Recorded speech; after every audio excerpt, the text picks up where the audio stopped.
Most men don't stop believing in marriage because they hate love. They stop because quietly something inside them no longer feels safe.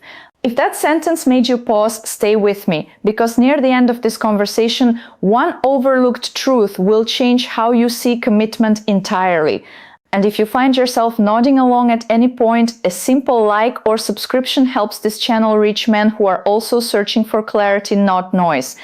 Welcome to Prismologic. I'm Anastasia. I want to begin by saying this with care and respect. The modern man's hesitation toward marriage is not rooted in immaturity, fear of responsibility, or a desire to avoid growth. That's a shallow explanation, and shallow explanations are comforting, but they're rarely true. The real shift happened much deeper. For generations, marriage was presented to men as a place of purpose, a role, a structure where effort led to meaning. You worked, you protected, you built, and in return you were needed, seen, anchored. But many men today grew up watching something very different. They watched men who worked tirelessly and felt emotionally invisible, men who kept promises but felt replaceable, men who did everything right and still lived with constant tension, criticism, or quiet resentment. And no dramatic explosions, just a slow erosion of dignity. And the male nervous system learns from observation far more than advice. So when a man today says, "I'm not sure marriage is for me," what he's often saying is something far more honest. "I don't see a structure where my commitment is protected." This isn't about blaming women. It's about acknowledging perception. Psychology doesn't respond to ideology. It responds to experience. Another layer rarely discussed is this. Modern men are taught to be emotionally available, communicative, supportive, and that's healthy. But many were never taught how to remain respected while doing so. They learned how to open but not how to stay grounded, how to give but not how to preserve self. And when a man feels that marriage might require the slow surrender of his center, his autonomy, his inner authority, his instincts pull back, not because he wants chaos, but because he wants stability. Marriage, at its psychological core, is not a romantic idea. It's a risk assessment, and men are increasingly aware of asymmetry, emotional labor without appreciation, accountability without safety, responsibility without influence. So they choose distance, not out of bitterness, but self-preservation. Here's the part few will tell you: men still want deep connection. They still crave loyalty, warmth, partnership. What they no longer want is a contract where love feels conditional on constant self-erasure. If this resonates, you're not broken, you're perceptive. And as we continue, I'll help you understand how this shift didn't come from cynicism, but from an unspoken psychological awakening. Most men were never guided through. One of the most misunderstood truths about men and marriage is this: men don't fear commitment, they fear powerlessness inside commitment. This fear didn't appear overnight. It formed slowly through social messages, personal observation, and emotional conditioning. Many men learned that once they commit, their role becomes reactive rather than respected. They're expected to adapt endlessly, while their own needs are treated as negotiable or worse, invisible. From a psychological perspective, men bond through being useful and trusted. Not controlled, not corrected, trusted. When that trust erodes, something fundamental breaks. Modern relationships often unintentionally place men in a paradox.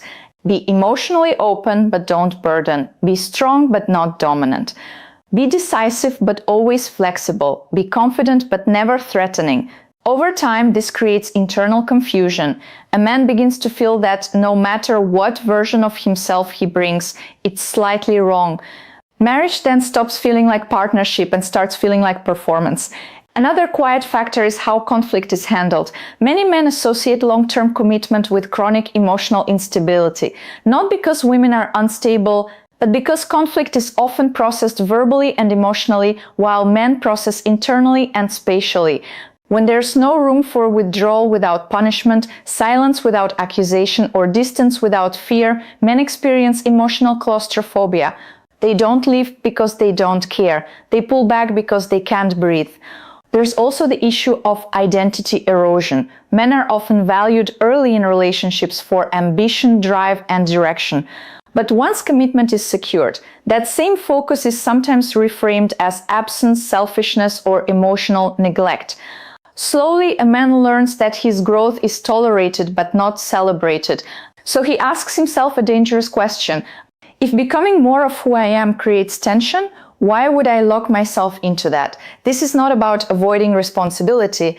It's about protecting identity. Another truth rarely spoken aloud. Many men no longer believe marriage guarantees emotional loyalty. They've watched devotion coexist with comparison, commitment coexist with contingency. The message they absorb is subtle but powerful. Love can change its rules without warning. For a male psyche, unpredictability equals danger. So men adapt. They invest emotionally but avoid legal or symbolic permanence. They love deeply but keep one foot grounded. Not to escape but to survive. If you've ever felt that hesitation, that quiet internal resistance when the word marriage is mentioned, it doesn't mean you're afraid of love. It means your psychology is asking a serious question: will I still be myself there? And that question deserves respect, not ridicule, because the solution isn't less commitment. It's healthier structure, clearer boundaries, and mutual psychological safety, something we'll explore further as we continue. Now let's look at another layer, one that rarely gets discussed, but explains why many men today hesitate more than ever: emotional economy. Men are wired to measure investment, not in a transactional sense, but in the subconscious accounting of energy, attention, and respect. Every word spoken, every effort made, every compromise weighed against emotional return. Over time, if the balance feels skewed, the instinct is to protect the self, to step back. For generations, men were rewarded for effort in marriage. A paycheck, a stable home, a committed presence, these were met with gratitude, love, and respect. Today, that equation feels far less certain. Effort is sometimes met with critique instead of recognition, or interpreted as insufficient regardless of intent. The mind notices, the heart reacts, the instinct is withdrawal. This isn't cynicism, it's psychology in action. Another factor is the fear of stagnation. Many men watch their fathers or older men trapped in routines they didn't choose, sacrifices made for stability, but at the cost of vitality. That fear becomes internalized. Commitment in its most traditional sense feels like a trap rather than a platform for growth. Men want to love, to connect, to build, but they also want life to feel expansive, alive, and self-directed. When they sense that marriage could limit that, hesitation arises not out of fear of women, but fear of losing themselves.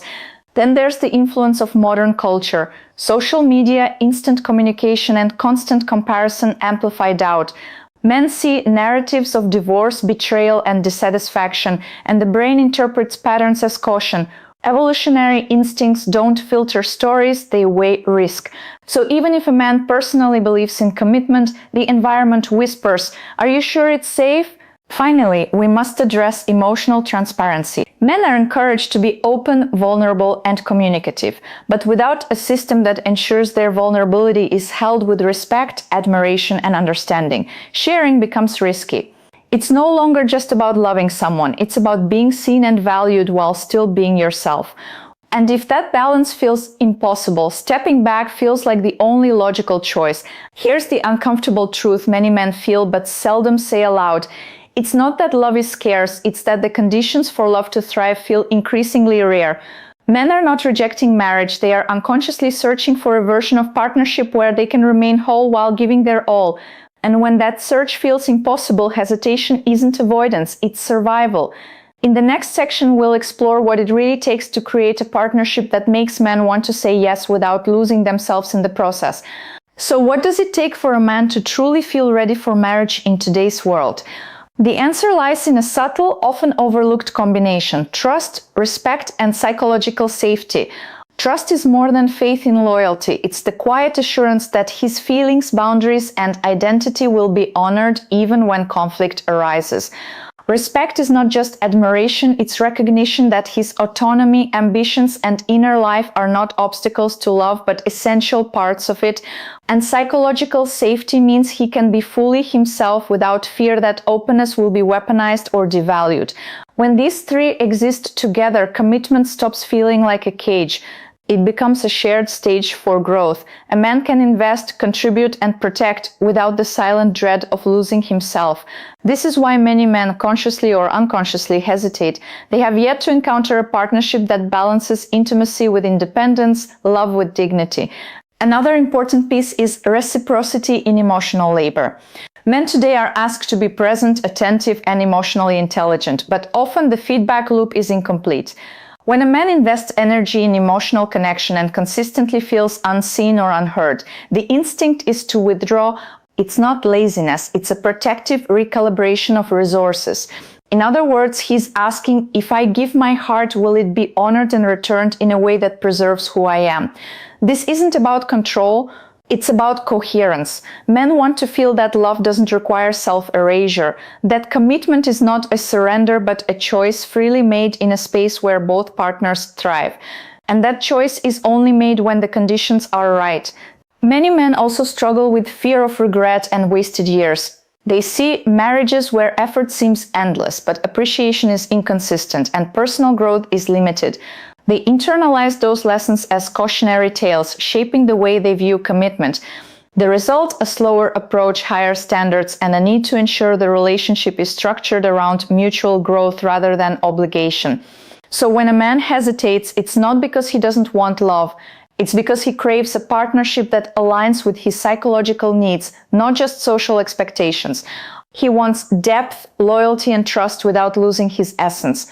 And when he finds it, he doesn't just commit, he does so wholeheartedly without doubt or compromise of self. Understanding this is the key to seeing why men today approach marriage differently. It's not rejection, it's discernment. And recognizing this can transform how relationships are built, maintained, and cherished.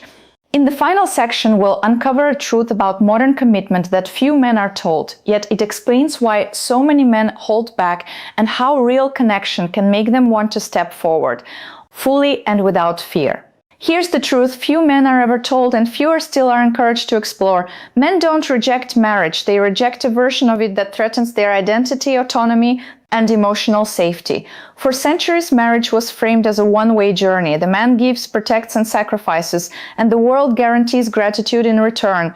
Today, that guarantee feels fragile, conditional, and sometimes invisible. Men see relationships where devotion exists alongside criticism, effort alongside expectation, and love alongside control.